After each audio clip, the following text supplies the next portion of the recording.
Mundo Incrível. O que é um mundo incrível para você? Rádio Inverso. E aí, como é que você tá? Tudo certo? Mundo Incrível no ar aqui pela Rádio Inverso, hoje, dia 9 de junho de 2020, para muita gente também, dia 10, né? Você que ouve na reprise, normalmente está ouvindo mensagens que chegam pela manhã com o Flávio e já fica ligadinho aqui na rádio para acompanhar o Mundo Incrível. Para você, muito bom dia, e para quem está comigo à noite, muito boa noite. É um prazer estar caminhando ao teu lado mais uma vez. Hoje, terça-feira, você sabe, né? É dia de TBT dos Vagalumes. Na verdade, a ideia era fazer apenas na quinta-feira o TBT dos Vagalumes, trazendo aí à tona a participação, recordando a participação de alguns convidados especiais que já passaram pelo Mundo Incrível, como o caso do Flávio, da Ana Valéria Vilges e das meninas do Amor no Cabide, mas na tentativa de fazer uma aclimatação, também um certo suspense, por nosso convidado inédito que vem na semana que vem, a gente deixou terça e quinta destinado nessa semana, no caso, né, para fazer um TBT aí dos Vagalumes. Hoje um TBT da Ana Valéria Vilges, terapeuta, falando sobre a coragem de se lançar ao desconhecido, os medos que a gente tem que lidar, a interpretação dos sinais que eventualmente aparecem no nosso caminho quando a gente está ali meio que sem saber ao certo para qual lado seguir, e muito mais. Eu tenho certeza que se você viu, você gostou, agregou de alguma forma, e se ainda não viu, não perca essa oportunidade. Vá lá no YouTube do Mundo Incrível, se inscreva no canal, pode acompanhar também pelo Instagram, pelo Facebook, pelas nossas mídias sociais num geral, que o vídeo está sendo veiculado e disponibilizado também por ali. E daí, na quinta-feira, já numa sequência, na quinta-feira que eu fiquei sabendo essa semana que é o dia oficial do TBT, nem sabia que tinha essas coisas, a gente tem aí a recordação das meninas do Amor no Cabide, tá? E daí na semana que vem, sim, terça-feira, sai o lançamento desse convidado especial do projeto Vagalumes, seres que com seus trabalhos, vidas, projetos tornam o mundo um lugar um pouquinho melhor, o mundo um lugar um pouquinho mais incrível, mesmo que de forma mínima, discreta, mas contudo relevante e bem intencionada, tá? Participe aqui do Mundo Incrível mandando a tua mensagem pelos nossos canais. Você tem o nosso Facebook, Instagram, Mural de Recados, e o nosso WhatsApp. O telefone é 519-99450121, 519-99450121, e você participa, mensagem de áudio, mensagem de texto, sugestão de música. Fique à vontade para participar da maneira que lhe for mais conveniente. Contudo, é claro que esteja de acordo aqui com a nossa proposta do programa, tá? Vamos de música, na volta eu retomo aqui e já dou início às nossas reflexões. Mundo Incrível. Rádio Inverso. Muito embora a gente tenha como proposta aqui na Rádio Inverso fazer refletir, pensar fora da caixa, trazer olhares da nossa vida, do cotidiano, de uma espiritualidade que se linka também com a humanidade. Quanto mais espiritual, mais humano eu me torno, uma coisa sem caminhar distante da outra. A gente também tem que falar da nossa realidade, do nosso momento atual, do nosso momento pandêmico enquanto sociedade, enquanto globo, né? Todos nós estamos enfrentando esse vírus e aprendendo a lidar com ele, as consequências que isso tudo vai ter na nossa vida. E também temos que falar do nosso momento abrasileirado, dessa polaridade política que a gente está tendo, essa distorção de valores, essa falta de liderança significativa que já é entendimento e senso comum da maioria das pessoas de que não temos, enquanto o Ministério da Saúde nos falava uma coisa, porque agora o Ministério da Saúde mudou, né? Nem temos um especialista da área da saúde tocando a pasta, né? A gente tem um representante interino da mesma, mas o que me traz hoje aqui a tocar nesse ponto, mesmo que de forma superficial, não quero chegar aos meandros aqui dessa história toda, mas me chamou muito a atenção há 2 ou 3 dias atrás, quando o número de infectados e mortos foi retirado da divulgação oficial do Estado. Como você bem sabe, a gente tem aí 3 sistemas políticos mais convencionais e mais adotados no mundo. A gente tem o comunismo, o socialismo e o capitalismo. O Brasil é uma sociedade capitalista que tem a questão democrática, votos, senadores, deputados, Superior Tribunal Federal e, claro, o presidente, que dentro de uma hierarquia é aquele que através do voto popular é a figura mais imponente, mas que não governa sozinho. Ele precisa do apoio do meio e a partir daí se tem toda aquela questão de politicagem, certo? Tudo isso é sabido por vocês, se não é sabido ao fundo, você tem uma pequena noção de como a coisa funciona. Mas acontece que um fenômeno está acontecendo no Brasil, e eu confesso para você que inicialmente eu achei que ele não aconteceria, mas agora já não me espanta tanto, vindo a ver os últimos processos que a gente teve na política brasileira, de que o Brasil, diante da pandemia, que já teve um histórico em outros países, né? O Brasil começa a adotar medidas de segurança, de isolamento social em março, só que já em janeiro, fevereiro e até a chegada de março ali, a gente já estava vendo os casos da Espanha, Itália, China, outras regiões do mundo que já estavam lidando com a pandemia, e a gente conseguia ter uma certa clareza, um certo entendimento de quais eram os acertos e quais eram os erros. Eu lembro que no começo eu pensava o seguinte, olha, um ponto muito positivo que o Brasil vai ter para lidar com essa situação pandêmica é que a gente já tem exemplos, então pode-se ater a essas referências e a partir daí trilhar um caminho seguro, estável dentro do possível, com um certo controle da situação, sabendo que uma pandemia ela não é uma ideia de controle, sim de descontrole, que a gente tenta minimizar as consequências. Pois bem, nas primeiras semanas, um grande choque para as pessoas, a gente não sabia ao certo o que estava acontecendo ou como lidar com isso, mas eram pessoas na janela, conversando com o vizinho, tocando piano, tocando violino, que maravilha, vamos respeitar, fique em casa, aplauso para o médico, tudo muito romantizado. A partir das próximas semanas, a gente começa a ver já um desconforto das pessoas em relação a essa situação. Entendo perfeitamente a naturalidade desse desconforto. O ser humano é um ser sociável, ele não foi criado e não está habituado em viver em isolamento, a gente carece das relações interpessoais, a gente carece do contato, do abraço. Existem estudos que comprovam a diferença do crescimento e do desenvolvimento do feto, que cresce com a aproximação do afeto, do colo, do beijo, do carinho, do afago, para aquele que não. Né? Os transtornos e as consequências disso, elas vão sendo vistas a longo prazo, uma vez que o ser humano precisa desse contato, precisa dessa aproximação. Então é natural que as pessoas depois de 2, 3, 4 semanas, um mês e tanto, já comecem a gozar de uma certa confiança, afinal não peguei até agora, vai ver, não é tão sério assim. E aí entra aquele ponto referencial que eu falei aqui, não dos países, mas das lideranças brasileiras. Até então a gente tinha um ministro da Saúde falando para a gente ficar em casa, usar máscara, luva e tomar todos os cuidados possíveis, enquanto o presidente da República ele ia para a praça, para a padaria e promovia grandes aglomerações. Isso por si só já era suficiente para um estado de alerta, mas o que se viu a partir daí foi a manutenção desses comportamentos através do presidente da República.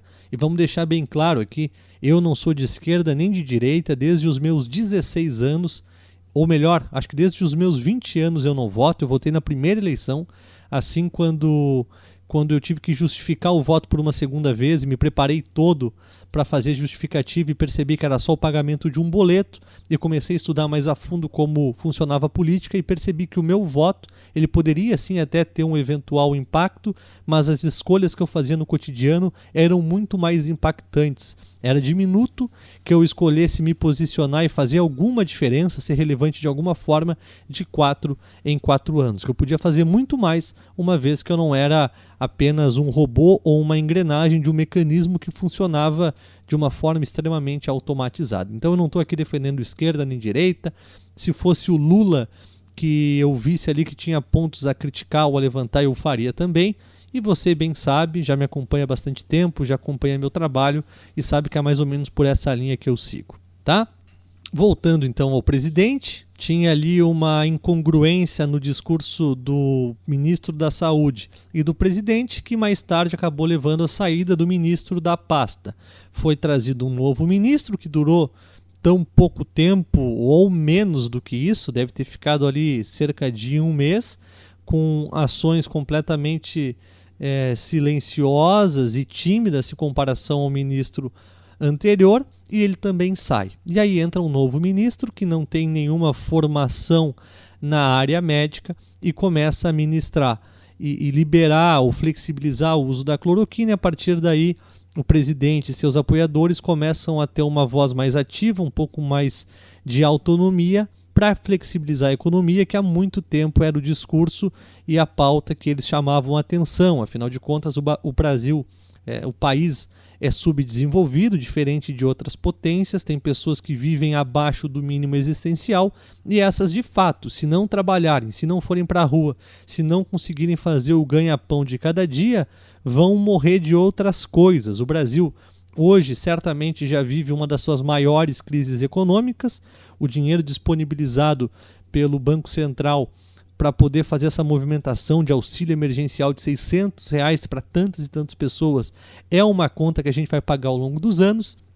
Então o presidente e seus apoiadores insistiam nessa tecla, né? A questão econômica, tem gente que precisa, tem gente que necessita, se não trabalhar o país quebra, e assim por diante. Mas o grande ponto que me chamou a atenção, embora tudo isso seja relevante e nos faça no mínimo ter um estado de alerta e de reflexão acerca de tudo, não estou falando de concordar, discordar, achar certo ou errado, julgar como bom ou pior, foi a atitude da última semana em que o Brasil, no momento de pico, né, se tinha um entendimento, eu não sou nenhum especialista, é um entendimento e um senso comum a qualquer pessoa minimamente informada, de que o recomendado era o isolamento social, que a consequência desse isolamento, positiva ou negativa, seria vista no decorrer de 14 dias, e que era inviável ou muito difícil que se tivesse uma flexibilização muito grande das cidades, dos estados e da economia como um todo, antes que se chegasse naquilo que eles chamavam de platô, num pico de estabilização,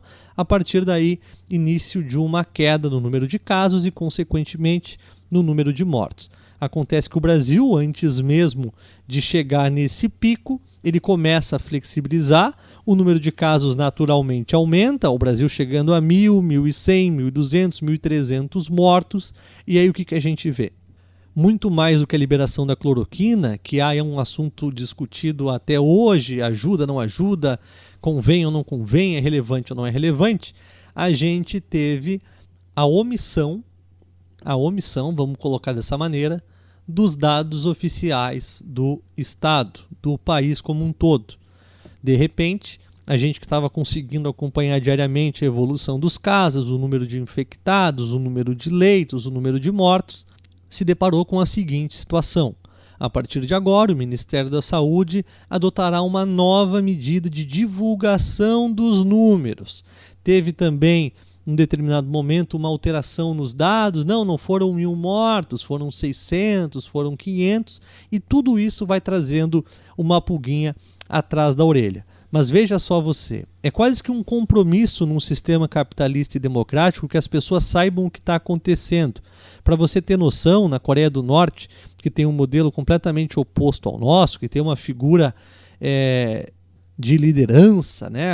Quase que um guru iluminado que guia o povo, é uma população completamente alienada da realidade. Eu me lembro aqui muito do livro 1984, do George Orwell, que conta a história do Winston, que era um cara que trabalhava num setor, eu não vou lembrar agora o nome do setor que ele trabalhava lá no contexto histórico do livro, que ele tinha como papel reescrever a história de acordo com o interesse do governo, né, do grande irmão, que naquela época tinha olhos sobre todos, era o famoso Big Brother. Na Coreia do Norte, para você ter ideia, eu já vi alguns documentários, li alguns livros a respeito. Na Coreia do Norte, as pessoas não têm a mínima noção de nada do que acontece no mundo. O que eles têm é a filtragem das lideranças do partido que contam a história que lhes convém. Tanto que na Copa de 2014 é contado na Coreia do Norte que o seguinte: a Coreia do Norte foi à final da Copa do Mundo com o Brasil, perdendo de 2-1.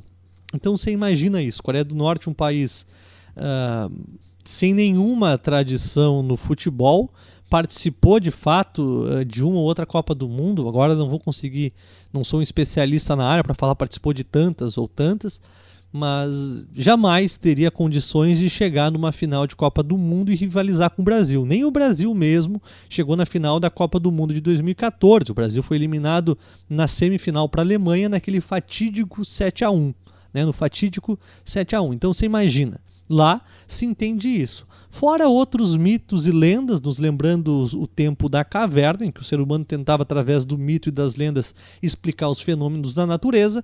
Na Coreia do Norte, num sistema completamente limitado intelectualmente pelo interesse dos governantes, eles acreditam que, por exemplo, dentre tantas coisas, a Coreia do Norte é uma potência no futebol que chegou à final da Copa do Mundo e perdeu para o Brasil. Me assusta muito que aqui no Brasil estejamos vivendo algo, porque o Brasil ele tem um histórico de regime militar, tem pessoas que defendem, tem pessoas que são completamente contra. Eu tenho a minha opinião pessoal.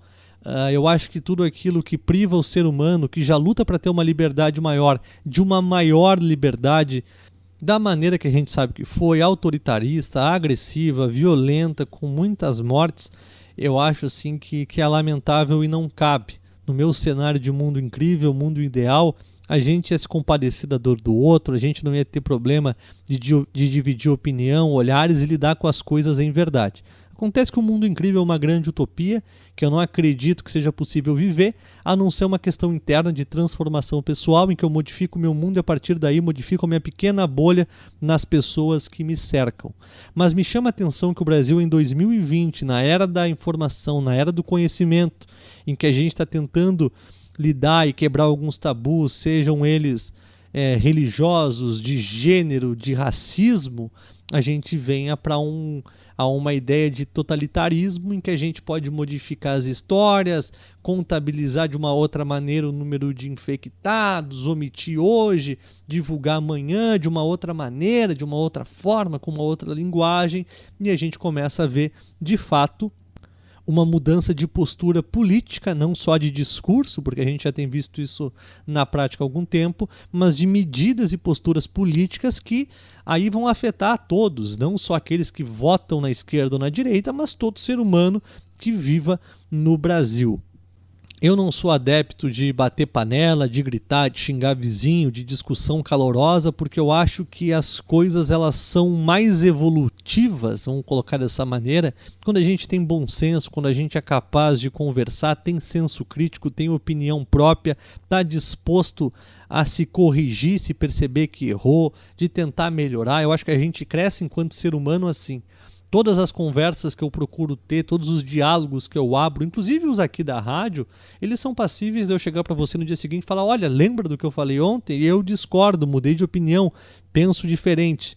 Não me coloco nesse microfone, tampouco o Flávio, o Leonardo, quando faz as participações dele, como o dono da verdade, como representante da palavra maior ou qualquer coisa do tipo. O que a gente faz aqui tem como intuito, sempre muito bem intencionado, é compartilhar com você olhares, pensamentos, reflexões que consigam de alguma forma acrescer no teu dia a dia, no teu cotidiano e te fazer ser uma pessoa, dentro daquilo que é possível, mais próspera, mais lúcida, mais consciente e consequentemente mais amorosa. Eu não acho que essa questão de expansão de consciência seja simplesmente levantar na cama e fazer uma viagem astral ou ter contato com extraterrestre. Eu acho que se a gente não consegue usar essa expansão de consciência para nos tornar mais humildes, mais humanos, mais simples, mais felizes, mais pacificados com as nossas questões, eu acho que talvez a gente deva estar dando importância para as coisas que não são tão relevantes assim. Eu não consigo nem conquistar a mim mesmo e quero conquistar a estratosfera. Mas, de qualquer maneira, ainda tocando nesse ponto ali, eu acho que fazer política é uma palavra muito abrangente. Aqui no Brasil, de uns anos para cá, a gente começou a fazer política ou se politizar minimamente por conta da polarização que teve. E acho que a gente ainda é um pouco infantil a lidar com essa questão porque a gente discute, não conversa. A gente começa a chamar de conversa a minha opinião contra a tua, sem perceber que a gente é parte desse grande todo e cada um da sua forma está buscando o melhor possível. Acredita no que acredita por alguma razão. Se você, por exemplo, que está ouvindo agora é Lula livre ou Bolsonaro até morrer, tranquilo, eu vou conseguir conversar contigo e lidar com esse diálogo numa boa, a não ser que você seja agressivo, me xingue, me agrida, aí a conversa vai para outro lado, né? Aí eu vou ter que falar, olha, desculpa, não vai dar para continuar esse diálogo, sinto muito. Lembro que ano passado aconteceu isso comigo, né? Lá no curso de rádio e TV que eu fazia, tinha um rapaz que era fanático político e ele nem importava muito se a pessoa concordava com ele ou não. Ou você endeusava ele e seguia tudo que ele falava, ou ele te agredia das mais diferentes maneiras. E eu fui um cara que por o ano inteiro, ou por boa parte do curso, eu não entrava nas discussões dele, nas críticas, nas implicâncias, e eu acho que isso foi esgotando ele, porque ele tinha conseguido já tirar todo mundo do sério e eu não saía do sério com ele, eu simplesmente relevava. Até o dia em que ele decidiu que ia me xingar, porque ele achava que me xingando ele estava causando o bem do Brasil e mudando a mente das pessoas. Você pode pensar, pô, Antônio, completamente sem sentido? Sim, completamente sem sentido. Então eu acho que, para o bem de todos nós, enquanto sociedade, enquanto ser humano, enquanto seres em processo de desenvolvimento e autoconhecimento, é importante que a gente aprenda a dialogar e a conversar, a ter um senso crítico. Não importa se você concorda com o Bolsonaro ou discorda, se você é pró-Mandetta ou se é contra Mandetta, se você quer cloroquina ou não quer cloroquina, se você quer as pessoas em casa ou quer as pessoas na rua. Certamente você tem os teus porquês para acreditar no que acredita, para seguir as coisas que segue e para viver a vida da maneira que vive. O grande ponto que eu acho que é importante que a gente reflita sobre o todo, sobre o que estamos vivendo enquanto sociedade e as consequências que isso pode causar nas nossas vidas daqui a uns anos. Eu não acho, vou repetir aqui, eu já falei uma vez e já falei muitas outras vezes em programas anteriores. Eu não sou adepto da questão de bate-panela, de faz manifestação, de quebra isso ou quebra aquilo. Eu não acho, embora respeite e entenda a motivação de muitas pessoas de ir para a rua, de fazer gritos e entoar cânticos, respeito, entendo, mas eu acho que todas as mudanças provenientes de um processo de consciência, ele se dá de forma interna. E se eu consigo mudar dentro de mim, consequentemente eu mudo com as pessoas à minha volta. E se eu mudo com as pessoas à minha volta, sim, eu já estou criando uma egrégora, links e conexões de mudanças mais eficientes. Eu vejo com muito pesar, que esse tipo de discussão acalorada entre a minha verdade contra a tua seja tão presente nas nossas relações interpessoais. Eu lembro que na última eleição teve pai brigando com filho, filho brigando com mãe, irmão discutindo com irmão e deixando de se falar porque um queria votar num e o outro queria votar no outro. E eu fico pensando, será que a gente não percebe que de alguma forma a gente é apenas massa de manobra? Que quanto mais fragmentado a gente tiver, quanto mais distante a gente tiver, quanto mais amedrontado a gente tiver enquanto massa, enquanto povo, enquanto sociedade, mais facilmente seremos manipulados? Será que a gente não percebe que o grande poder de transformação está em nós? Que o nosso poder vai muito além do voto? Será que a gente não percebe isso? Será que a gente não percebe quando a gente discute, quando a gente ofende, quando a gente agride, a gente está fazendo não só mal para o outro, mas também para a gente, para o mundo num geral? Confesso para você que às vezes eu fico pensando que eu me tornei, com o passar dos anos, um cara mais pessimista. Que no começo eu acreditava que o mundo ia mudar, que as pessoas iam se amar, que ia todo mundo se abraçar, que todo mundo ia reconhecer o morador de rua e abraçar ele, trocar ideia, ajudar a senhorinha com papelão, e com o tempo esse encanto ele foi se perdendo. Mas como diz o Ariano Suassuna, não vou conseguir citá-lo aqui de uma maneira literal, mas ele diz o seguinte: o otimista é um tolo, o pessimista é um chato, bom mesmo é ser um realista esperançoso. E eu tento me colocar diariamente como um realista esperançoso. Sempre que entro no ar eu tento fazer o programa com o maior amor do mundo, com o maior carinho. Essa questão de trazer os TBTs ali dos vagalumes está sendo extremamente bem intencionado, de tentar promover e trazer conteúdos que sejam relevantes, que façam bem, que agreguem, que tragam paz de espírito. Quando eu liberei lá a situação do PDF do livro que eu tinha lançado também foi na melhor das boas intenções, mas eu acho que às vezes a gente precisa falar daquilo que está nos cercando também, né? Ontem a gente falou sobre medo, sobre desconhecido, sobre confiar, sobre se jogar, sobre estar pronto ou não estar pronto para dar novos passos, mas é preciso que a gente olhe também para o que está acontecendo na nossa volta, no nosso país, na nossa região.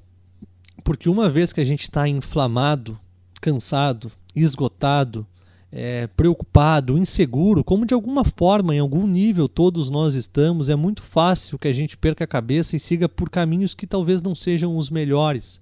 Diante disso, eu quero deixar só um ponto final, uma vez que eu fiz toda essa linha do tempo aqui em relação ao Brasil e ao coronavírus. Aconteça o que acontecer, né? Sejam os próximos passos que vierem positivos, salutares ou não. É importante que a gente mantenha a nossa paz de espírito. Concorde ou não, mantenha a tua paz de espírito, faça de você o teu estado interior, a tua casa, a tua morada, e a partir daí se relacione com o mundo. Seja mais seletivo, talvez, nas notícias que você consome, veja até que ponto você precisa consumir tanta notícia, veja até que ponto você precisa se deixar mergulhar nesse tipo de informação tóxica, no debate, na resposta do grupo de WhatsApp da família, veja até que ponto isso agrega e soma na tua vida, veja até que ponto isso se faz necessário. Porque uma vez que você não consegue mudar o mundo, e nenhum de nós vai mudá-lo, não estou dizendo isso aqui como um pessimista, mas como um realista e esperançoso, tá?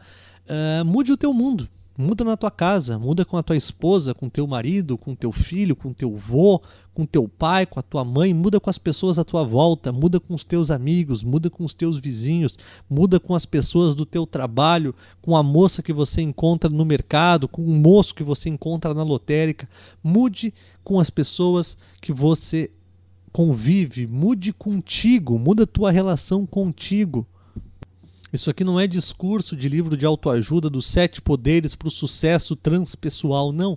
Isso aqui é uma prática extremamente simples, lógica e histórica. Quer mudar o mundo? Mude a si mesmo. Começa contigo, começa nas pequenas coisas, começa no teu hábito alimentar, de fazer ou não fazer exercício, de tomar água ou não tomar, de dormir até às 11 ou até às 7h30, de pegar sol ou não pegar sol.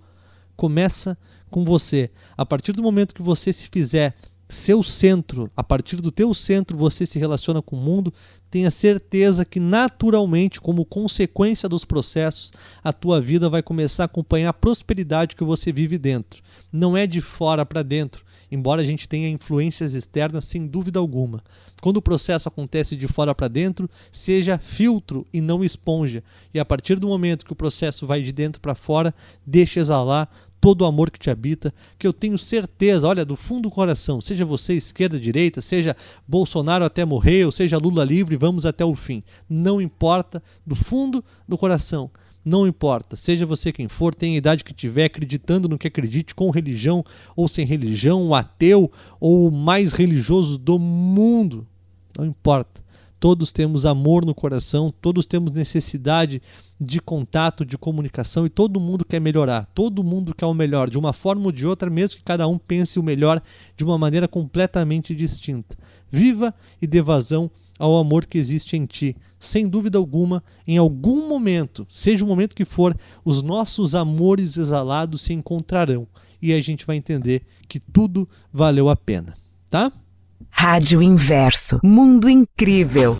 Só para a gente finalizar, o que até o bloco anterior a gente abordava aqui, né, que me preocupa e que me traz um sinal de alerta em relação a essa omissão dos dados, ou quem sabe uma manipulação dos mesmos, é que uma vez que isso aconteça e o Brasil começa a perder credibilidade, um pouco mais de credibilidade junto aos órgãos mundiais e internacionais, a gente fica sujeito à retaliação e acaba por perder um pouco mais de espaço no trabalho e nas partilhas, nos acordos de estudo, de avanço tecnológico, não só na pandemia, como consequência no decorrer do tempo, né? Os países fazem acordos de pesquisa, tecnológicos, científicos, em busca das mais diferentes alternativas e caminhos, e o Brasil vai perdendo credibilidade, vai perdendo espaço, não só em relação à questão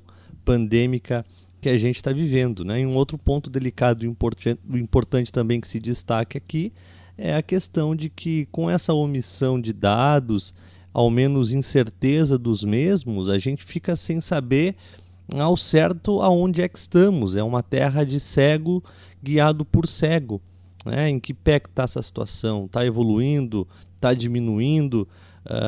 Está crescendo exponencialmente? Deu uma parada? Como é que está acontecendo a coisa toda? Então, é um monte de informação distorcida que acaba nos deixando sem norte e, consequentemente, na maioria dos casos, infelizmente, causando aí ansiedades, inseguranças numa população que não sabe ao certo como posicionar e precisa se posicionar, precisa trabalhar, especialmente num país subdesenvolvido como o Brasil. Tá? Feito esse adendo, essa pequena conclusão aqui, eu separei um texto do Rubem Alves, do livro Teologia do Cotidiano, o último texto desse livro, que fala o seguinte: Deus existe? Quero compartilhar contigo. De vez em quando alguém me pergunta se eu acredito em Deus. E eu fico mudo, sem dar resposta. Porque qualquer resposta que desse seria mal entendida. O problema está nesse verbo simples, cujo sentido todo mundo pensa entender: acreditar. Mesmo sem estar vendo, eu acredito que existe uma montanha chamada Himalaia. E acredito na estrela Alfa Centauro. E acredito que dentro do armário há uma réstia de cebolas. Se eu respondesse a pergunta dizendo que acredito em Deus, eu estaria colocando no mesmo rol em que estão a montanha, a estrela, a cebola, uma coisa entre outras, não importando que seja a maior de todas. Era assim que Casimiro de Abreu acreditava em Deus, e todo mundo decorou e recitou o seu poema teológico. Eu me lembro, era pequeno, o mar bramia, e erguendo o dorso altivo, sacudia a branca espuma para o céu sereno. E eu disse à minha mãe naquele instante: que dura orquestra, que furor insano, que pode haver maior que o oceano ou mais forte que o vento. Minha mãe a sorri, olhou para os céus e respondeu: um ser que nós não vemos, e maior que o mar que nós tememos, é mais forte que o tufão. Meu filho, é Deus. Ritmos e rimas são perigosos porque com frequência nos levam a misturar razões ruins com música ruim. Deixado de lado o ritmo e as rimas, o argumento do poeta se reduz a isso: Deus é uma coisona que sopra qual ventania enorme, e um marzão que dá muito mais medo do que esse mar que está aí. Ora, admito, até que coisona tal possa existir, mas não há argumento que me faça amá-la. Pelo contrário, o que realmente desejo é vê-la bem longe de mim. Quem é que gostaria de viver no meio da ventania navegando num mar terrível? Eu não. É preciso, de uma vez por todas, compreender que acreditar em Deus não vale um tostão furado. Não fiquem bravos comigo. Fiquem bravos com o apóstolo Tiago, que deixou escrito em sua epístola sagrada: tu acreditas que há um Deus? Fazes muito bem. Os demônios também acreditam e estremecem ao ouvir o seu nome. Tiago, capítulo 2, versículo 19. Em resumo, o apóstolo está dizendo que os demônios estão melhor do que nós, porque, além de acreditar, estremecem. Você estremece ao ouvir o nome de Deus? Duvido. Se estremecesse, não o repetiria tanto, por medo de contrair malária.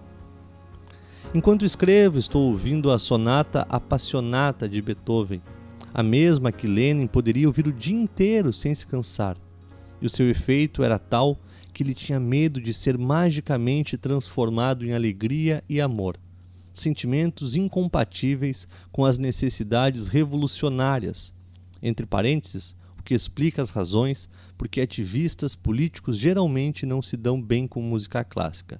Fecha aspas. Se eu pudesse conversar com o meu cachorro e lhe perguntasse: você acredita na Appassionata? Ele me responderia: pois é claro, acha que eu sou surdo?